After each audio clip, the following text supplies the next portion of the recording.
Welcome to my channel. අද අපි කරන්න හදාන්නේ Office English යටතේ එන තවත් session එකක්. Office is a place where English becomes crucial. Office එකක් තමයි අපිට English වැඩියෙන්ම ඕන කරන තැන. ඉතින් අද අපි හිතුවා Office එකට ඕන කරන phrases ටිකක් ඔයගොල්ලොත් එක්ක කතා කරන්න. So let's move on to the lesson.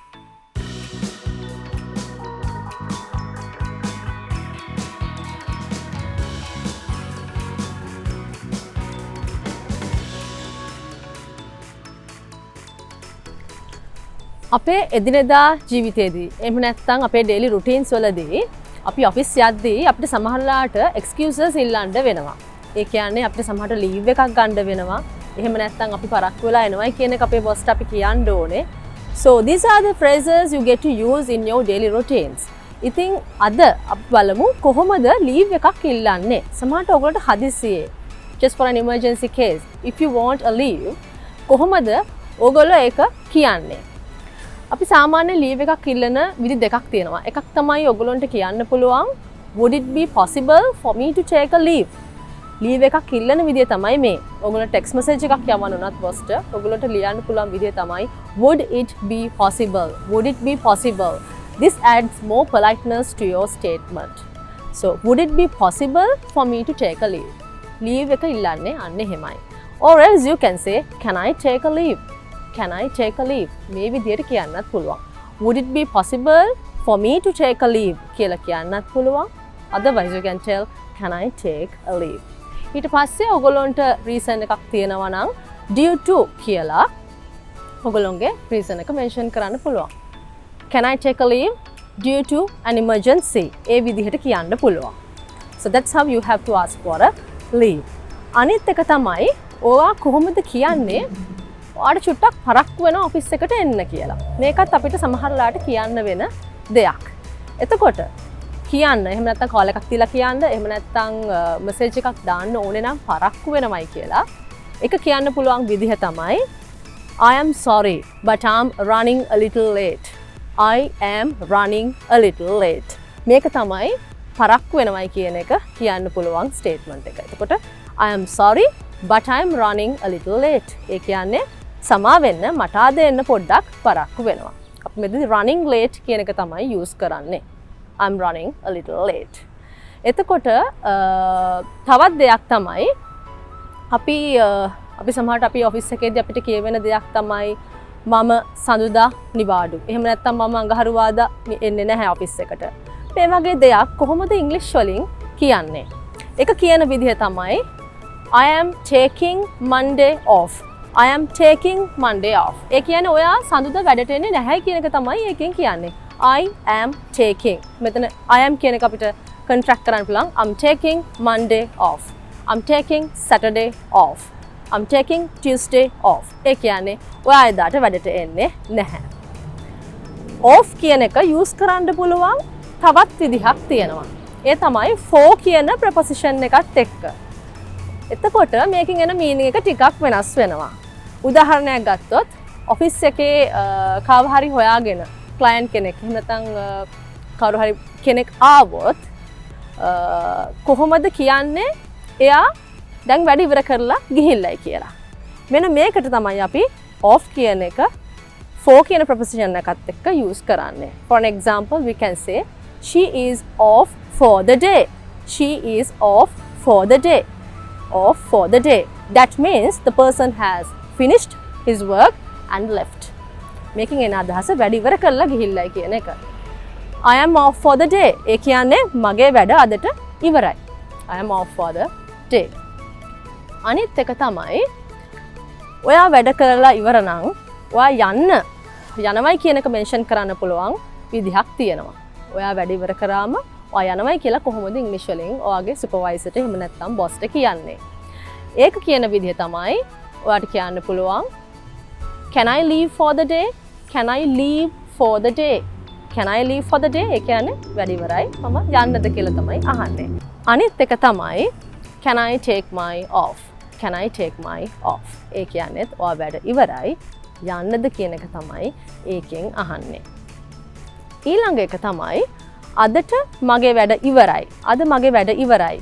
ඒක අපි කියන විදිහ තමයි I am done for the day. I am done for the day. I am done for the day. ඒ කියන්නේ අද මගේ වැඩ ඉවරයි කියන එක. So when it comes to work, there are certain phrases we get to use very commonly. අපි office එකේ වැඩ පැත්තට ආවොත් අපිට commonly use කරන්න ඕන වෙන phrases තියෙනවා. විශේෂයෙන්ම staff members ලත් එක්ක කතා කරද්දී ඒ වගේම client කෙනෙක් ආවම එයාට response කරද්දී. පළවෙනි එක තමයි අපි කොහොමද අපි විශේෂයෙන්ම කරන දේ තමයි documents යවනවා, ඒවා receive කරනවා, ඒ වගේ දේවල් තමයි අපි ඔෆිස් එකේ වැඩිපුරම කරන්නේ. අන්න ඕනේ නම් අදාළ letter එක මට තාම ලැබිලා නැහැ. එහෙම නැත්නම් අදාළ document එක මට තාම ලැබිලා නැහැ. file එක තාම ලැබිලා නැහැ. කොහොමද මේ වගේ දෙයක් කියන්නේ? ඒක කියන්න පුළුවන් විදිහක් තමයි I have not received. I have not received. අපි use කරන word එක තමයි receive. R-E-C-E-I-V-E-D received. ED form එකෙන් තමයි අපි තියන්නේ. I have not received. මේක තව පොඩ්ඩක් I have කියන එක අපි කියන්න අවශ්‍ය නැහැ. ඒක contract කරලා අපිට කියන්න පුළුවන් I have not received. I have not received your letter. I have not received the file. I have not received the email. email එක ආවේ නැහැ, letter එක ආවේ නැහැ, document එකක් මොන හරි ආවේ නැහැ කියන්නේ have not received. I have not received. මේ විදිහට තමයි කියන්නේ. එතකොට අනිත් එක තමයි ඔයාට කවුරු හරි කිව්වොත් I have not received what you sent කියලා ඔයාට කියන්න නම් හරි මම ආපහු එවන්නම් කියලා ඕගොල්ලන්ට ඒක කියන්න පුළුවන් විදිහක් තමයි let me send it once again. Let me send it once again. Let me කියන එක use කරන එක ගොඩක් වටිනවා. මොකද අපි ටිකක් politely office එකේදී communicate කරන්න ඕනේ නිසා. Let me send it once again. Let me send it once again. Once again කියලා කියන්නේ තව පාරක් කියන එක. Once again. එහෙම තමයි ඔයා ඒක ආපහු එවනවා නම් කියන්නේ. ඒ විදිහට let me කියන එක use කරන්න පුළුවන්. Let me show you the document. Let me send you the letter. Let me call you. ඔය වගේ කියන්න පුළුවන්. Let me inform you. ඒ විදිහට use කරන්න පුළුවන් let me කියන phrase එක. ඊළඟ එක තමයි අපි approvals වලට යද්දී. ඒ කියන්නේ approvals ගැන කතා කරද්දී කොහොමද අපි ඒක English වලින් communicate කරන්නේ? හිතන්න මොන හරි දෙයකට approval එකක් ගන්න ඕනේ. සමහර වෙලාවට අපිට clients ලගේ වැඩවලදී higher management එකෙන් approvals ගන්න වෙනවා. එතකොට ඒක අපි කොහොමද customer ට communicate කරන්නේ? ඒක කියන විදිහක් තමයි we need an approval for this. We need an approval for this. කෙටියෙන් මෙහෙම කියන්න පුළුවන්. We need an approval for this. එහෙම නැත්නම් කියන්න පුළුවන් we have to go for a higher approval. We have to go for a higher approval. එකෙන් කියන්නේ higher management එකෙන් approval එකක් ගන්න ඕනේ කියන එක. Okay? We need an approval කියන්න පුළුවන්. එහෙම නැත්නම් we have to go for a higher approval කියලා කියන්නත් පුළුවන්. එහෙම නැත්නම් තවත් විදියක් තියෙනවා කියන්න. මේක approve වෙන්න ඕනේ කියලා කියන්න පුළුවන් විදියක් තමයි this has to be approved. This has to be approved. කාටද කියන්න ඕන නම් මේක approve වෙන්න ඕනේ කියලා. This has to be approved. That means you have to gain approval from the higher management. Approved. එතනදී අපි approve කියන එක ED form එකෙන් තියන්නේ. This has to be approved. ඒ වගේම ඔයගොල්ලන්ට කියන්න ඕන නම් මොන හරි වැඩකදී සමහරලාට ongoing processes වලදී customers අපෙන් call කරලා අහනවා මොකද වැඩේ කොහොමද ඒ වගේ දේවල් හරිම common office එකක වැඩ කරන්න ආවම. එතකොට ඔයගොල්ලන්ට කියන්න ඕන නම් approval එක එනකන් ඉන්න කියලා. ඒක කියන විදිහ තමයි we are waiting for the approval.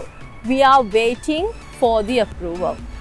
එහෙම නැත්නම් කියන්න පුළුවන් we are awaiting the approval. Waiting for කියලා කියන්නත් පුළුවන්. Awaiting කියන word එක for waiting වෙනුවට use කරන්නත් පුළුවන්. We are awaiting approval. එහෙම නැත්නම් we are waiting for the approval. These are the common phrases you get to use along with the approvals. So, let's move on to the next one. ඊළඟ එක තමයි අපි කොහොමද සාමාන්‍යයෙන් කියන්නේ තව කස්ටමර් කෙනෙක් අපිත් එක්ක ඉන්නවා නම් ඒ වගේම තවත් කස්ටමර් කෙනෙක් අපිව හම්බ වෙන්න බලාගෙන ඉන්නවා නම් චුට්ටක් ඉන්න කියලා අපිට ඒගොල්ලන්ට සමහරවිට කියන්න වෙනවා. ඒක කියන්න පුළුවන් ලේසිම විදිහ තමයි I will be with you in few minutes. I'll be with you in few minutes. එකෙන් කියන්නේ මම තව ටිකකින් ඔයාට attend වෙනවයි කියන එක තමයි කියන්නේ. I'll be with you in few minutes. එකෙන් කියන්නේ තව ටිකකින් මම ඔයාව ඔයාගේ වැඩේ බලනවයි කියන එක තමයි කියන්නේ. Okay, so these are the phrases I want to share with you and I'm sure that these phrases will help out to grab your English conversation at the workplace. So, try out some other opinions, ideas applying to these phrases, and if you have not yet subscribed our channel, please do subscribe, and we are waiting for your comments as well in the comment section below. ඕනම comment එකක් අපේ comment section එකේ දාන්න. ඒ වගේම subscribe කරලා නැත්නම් අපේ channel එක subscribe කරන්න. And the other thing is put a like on us if you have really enjoyed this video. මේ වීඩියෝ එකෙන් ඔයගොල්ලෝ මොන හරි දෙයක් ලැබුණා නම් අපිට like කරන්න අමතක කරන්න එපා. So I stop by here leaving best wishes for the Sinhala and Tamil New Year 2021. Bye.